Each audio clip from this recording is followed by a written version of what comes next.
No DQ Galaxy. We are live with the NoDQ.com recap of NXT in your house 2022 from the Performance Center in Orlando, Florida. Shout out to everybody watching this live stream, whether it's live or on demand. I appreciate your viewership and support. Let's get right into this recap. We had a Todd Pettengill voiceover for the opening video package. Would have been nice if we actually got to see the Toddster, but it's all good. And the voiceover was interrupted by the evil Bray Wyatt-like Joe Gacy. And we had our usual NXT set. They did not do the customized set with the house. They just had the LED screen. Kind of a bummer. I missed the actual physical set that they were using the past couple of years. We had our first match, 6 matches on the card. First one was the family, Tony D'Angelo, Stacks, and Two Dimes against Legado del Fantasma with Elektra Lopez. And the stipulation of this match was that the winning team would basically get the services of the losing team. If you lost, you're working for the other guys. That was the storyline of this. And Santos Escobar wanted the referee to check around because Tony D'Angelo was known for using a crowbar to win matches. And sure enough, the referee found a crowbar right by the steel steps. We had a few moments of tagging in and out, and then we got Escobar and D'Angelo face-to-face in the ring, but then things quickly broke down with everybody getting into the ring and fighting. Crowd was loving this, chanting NXT. They were really enjoying this match. And the family worked over Del Toro for a while, and then Escobar got the hot tag. Legado del Fantasma, they were cooking on all cylinders. The three of them did dives to the outside. Crowd was once again chanting NXT, and all 6 were back in the ring. They were brawling. And then Lopez handed brass knucks to Escobar, but then D'Angelo got the crowbar. However, that backfired, and Stacks ended up taking the bullet, and Stacks was hit with the crowbar. However, while all this was going on, D'Angelo got the brass knucks from Wilde. He used them on him, and then Stacks just fell down on Wilde and got the 1-2-3 victory. No surprise here. I figured the bad guys would pick up the win, and the good guys, Legado del Fantasma, now they have to do whatever D'Angelo wants. They're now part of the family. So very entertaining opening match to kick off the show. I liked it. Nice start to it. Then we had the women's tag team titles match. We had Toxic Attraction, Gigi Dolin and Jacy Jayne up against Katana Chance and Kayden Carter. This was a good match here. Pretty standard tag team match, but very solid. Back and forth here between the two teams. Toxic Attraction double teaming Chance, but Carter was able to break up the pin. Carter gave Jayne a cutter on the apron, and both of them went to the outside. Carter tried to finish off Dolin, but then Jayne took a cheap shot, and then Dolin got the win with the German suplex. So Toxic Attraction, they've been champions for a while. They work well together. They hold on to their titles. Good match here. No complaints. We had Cameron Grimes versus Carmelo Hayes for the North American Championship. And to respond to Torvik regarding Gigi Dolin and Darby Allin, yeah, they were a thing several years ago. They haven't been in a while. We had Cameron Grimes making his entrance. There was a little rocket at the stage and he was lowering down as if he was landing on Earth from his trip to the moon. And a feeling out process between the two of these guys. Really good match here, really fun. Great work between these guys. They went to the outside of the ring. Hayes hit a DDT on the apron, and that gave him control of the match for a while. And any time that Grimes would start to build up some momentum, you had Trick Williams out there on the outside, and he was getting involved. He would distract Grimes. He would grab Grimes' foot, and Grimes managed to stay in the match. And at one point, he hit this crazy reverse springboard Spanish fly. Whatever it was nuts. The crowd loved it. They erupted in a holy shit chant, and they continued to trade near falls. Grimes hit a poison Rana on Hayes. Hayes went to the outside again. Grimes came over the top rope with a dive onto both guys. And then when Grimes tried to get back in the ring, Williams grabbed at him again. Grimes hit the cave into Williams on the apron, got back in the ring, but then Hayes was able to take advantage, and he came off the top rope with the leg drop and scored the 1-2-3 victory to regain the North American Championship. Grimes, unfortunately, the interference ended up costing him. Hayes is once again your North American champion. Like I said, very fun match here between the two of them. Little surprised the title run of Grimes was so short, but Carmelo Hayes is pretty much made for that title. Like he just goes well with that title. Next up, we had Mandy Rose versus Wendy Choo for the NXT Women's title. So Wendy Choo is basically like a combination of Orange Cassidy and Babyface Doink the Clown. She's a prankster. And that was how this match was set up. She's always doing things to screw with Mandy Rose, and not in a good way. Wendy's entrance, she was sleeping in her bed, and she had this dream that she was winning the championship. Then she woke up, and the announcer's talking about how hopefully she can realize her dream. You know, we actually got to see the dream in the little video. And Choo had this slingshot. She was messing around with Mandy. Mandy went right after her. Mandy was not amused with Wendy's antics. Mandy worked over her for a while. Crowd was chanting for Wendy Choo.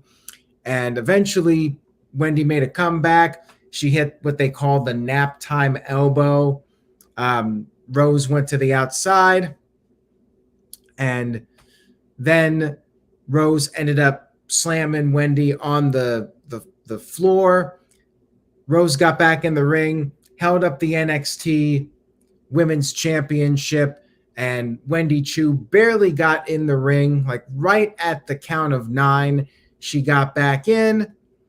And then Wendy used her pillow to prevent the running knee from Mandy, and Mandy grabbed the pillow, destroyed the pillow, and then Choo had another burst of energy. She came out of nowhere with a drop kick, put on a sleeper submission, but Mandy was able to get her foot on the rope, and then Wendy went up to the top. She got caught, however. Mandy Rose grabbed her by her pajamas and threw her off, and then hit the running knee, scored the 1-2-3 victory to retain the championship. Thankfully, we did not have a title change. I mean, the match was, I guess, somewhat entertaining, but the whole Wendy Choo act is just so ridiculous, in my opinion. But hey, might be Vince's thing. We might see the nap time elbow on Monday Night Raw one of these days. Next up, we had the NXT Tag Team titles up for grabs. Pretty Deadly defending against the Creed brothers. And I feel like the outcome of this was pretty much given away because you had a stipulation where if the Creed brothers lost, they would be out of Diamond Mine. And then we had a little video package, basically a timeline of all of the Creed brothers' accomplishments since they grew up as kids, all of their amateur wrestling credentials, all that stuff.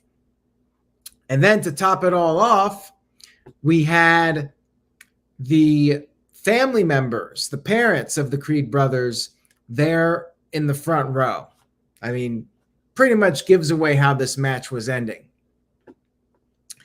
And this was like 75% the Creeds. Like they had the early momentum, suplexes, submissions, Pretty Deadly fled to the outside of the ring. They were frustrated. Creed brothers were just kicking their ass. And it ultimately took Pretty Deadly on the outside of the ring. They were out there. Julius went after them, and referee was occupied with Brutus. So Pretty Deadly worked together, and they set Julius into the ring post and then slammed him on the steel steps. And that's how they finally got a little bit of offense on the challengers. And eventually Brutus got the hot tag. He did the cannonball, which they called the Brutus ball. The pin was broken up. And then Prince, I think he's the blonde one, he threw the tag team title into the ring. I guess there was an angle, and I haven't been following NXT, but I guess he was hoping that Julius would lose his cool, kind of like the Bron Breakker Joe Gacy thing.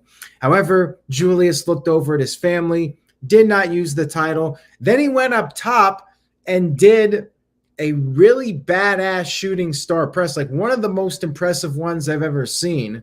It was really spectacular. He hit that, and then he finished him off with a clothesline. And 1, 2, 3, we got brand new NXT Tag Team Champions. I'm happy for the guys. Like they are going to be stars unless WWE majorly screws them up. Creed brothers are going to be a big deal in WWE. I love the attire they had, yellow, but it was very dynamic, and just their whole presentation. Like these guys have the star power, in my opinion, and they're just ass kickers, and that's what you want to see in wrestling. You want to get behind two guys that can go out there and just beat somebody's ass, and that's what these guys can do. So thumbs up on the title change, and they had the post-match celebration. D. Martin 5th sent in a $5 super chat. Thank you for that. Says, the digitalized In Your House set was a good visual. I'd like to see the same thing done to the old Raw set and the old SmackDown fist. Well, if you remember a while back, they had, one of those superimposed SmackDown fists for a SmackDown episode a while back, and people were not raving about it. I still prefer the physical set designs over the digital sets, but, we're in the HD era, and WWE likes to do all the LED graphics and stuff. So that's the way it is. But yeah, I'm really happy about Creed brothers and how they looked in this match.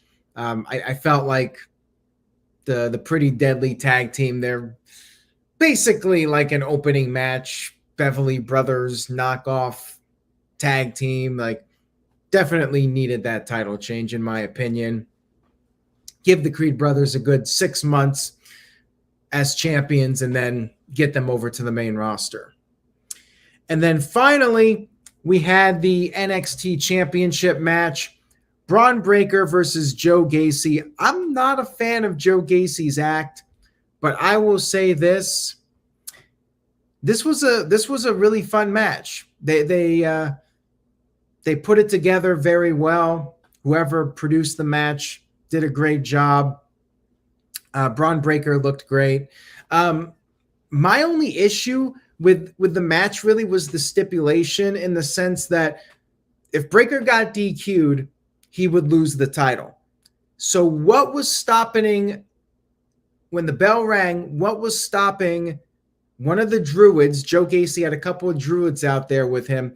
What was stopping the Druid from just punching Joe Gacy in the face right when the match started and the referee has to call the bell and you have a new champion? Like, to me, that was a big logic hole in this match, but I'll overlook it. It was still a fun match with what they did. Bron Breakker actually broke through a wall for his entrance. He's always doing something with breaking things, and they had break the lettering in the middle of the ring during his entrance with the lighting. Caleb Jacobs sent in a $5.55 super chat. Thank you for that, Caleb. Says, I respect Cameron Grimes. He had a great run as North American champion. Fun fact, Grimes was Trevor Lee in TNA. Well, actually, to correct you for once, Caleb, it was Impact Wrestling, not TNA. TNA hasn't been TNA since 2011. So, I corrected you, Caleb. All right. So anyways, let's talk about this championship match. Gacy was trying to play the mind games, of course, trying to get Breakker to lose his cool. And there was dueling Let's Go Gacy, Gacy sucks chants. Gacy dominated for quite a bit. He was firmly in control, but then Breakker made a comeback. Gacy went to the outside of the ring, and Breakker came over the top with a dive. So Breakker doing the big high spots over the top. Breakker pulling out all the stops for this. And you had the Druids handing Breakker a chair. And Breakker, of course, wasn't going to use it. And then that's when Gacy shoved Breakker into the ring post to gain the upper hand. Later on in the match, you had Breakker on the verge of winning, but then you had the Druid getting on the apron, and then the other Druid handed Gacy the chair. Gacy gave the chair to Breakker, basically using the Eddie Guerrero tactic. So he gave the chair to Breakker, and then Joe Gacy laid down on the mat.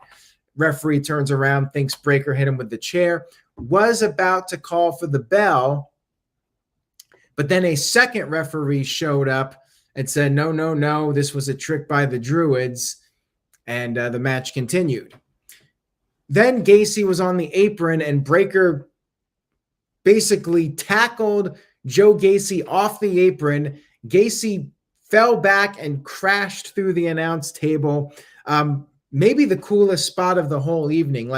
This is one of those spots that WWE can put on the Bron Breakker highlight reel when they show the video packages. Whenever he's going to debut on Raw, you could show the footage of him tackling Joe Gacy and Joe Gacy crashing through the table. This was a great spot that they did for sure. And then Breakker got him back in the ring. Breakker hit the Bulldog. Gacy kicked out of that. And then Gacy grabbed the chair, and Gacy dared Breakker to hit him with the chair. Breakker did not do it. He kept his cool. And then Gacy took a cheap shot, rolled up Breakker. Breakker kicked out. And then Breakker was angry. He was angry about the cheap shot. He grabbed the chair, but instead of hitting Gacy, he hit the Druid instead, who was on the apron. And then Breakker came out of nowhere, like Gacy was doing his little handstand bounce off the ropes, and he came in and just got nailed with a spear. Great spot there. And then Breakker picked him up with the press slam, the power slam, and scored the 1-2-3 victory. I thought the main event was really fun. Bron Breakker looked like a beast. So, it accomplished what it needed to as far as making Breakker look like an ass-kicking machine. Same thing with the Creed brothers, making them, be credible as badasses. Caleb Jacobs sent in a $2 super chat, says, it's okay if you correct me, Grimes to the main roster. I just have a bad feeling then Grimes will be one of those guys that gets lost in the shuffle. He'll be a 24/7 guy. I hate to say it, but I feel like that's what they would do with him. He would be on there, and then he would be with Tozawa and R-Truth doing those comedy segments for the 24/7 title. Now, maybe that's something he wants to do. I don't know. If he gets paid more, then might be worth it. Who knows? But yeah, I just feel like they would not push him very strongly. Anyways, I thought it was a good show. I'm not invested in NXT like I used to be, and certainly this show did not have any matches that I thought were at the level of the best takeover matches.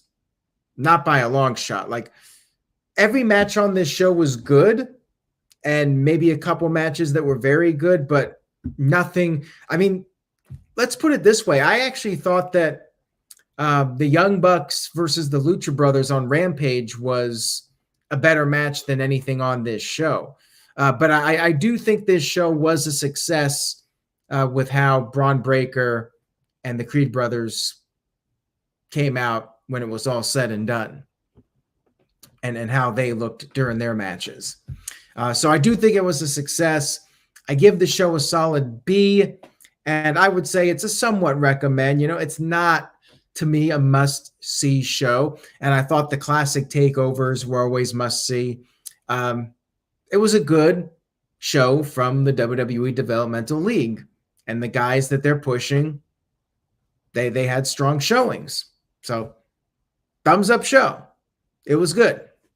Doesn't mean I'm going to be watching NXT on a regular basis, but it was very solid. That's it, everybody. Thank you all so much for tuning in. I will be back after the Hell in a Cell pay-per-view. That is coming up in Chicago. We got Cody Rhodes versus Seth freaking Rollins inside the cell. NoDQ.com will have live results coverage, and you can check out the NXT results over at NoDQ.com. There's an update about CM Punk over on the site. Check that out. NoDQ.com. Give the video a like if you can. Spread the word. Tell a friend. And remember, say yes to NoDQ.com.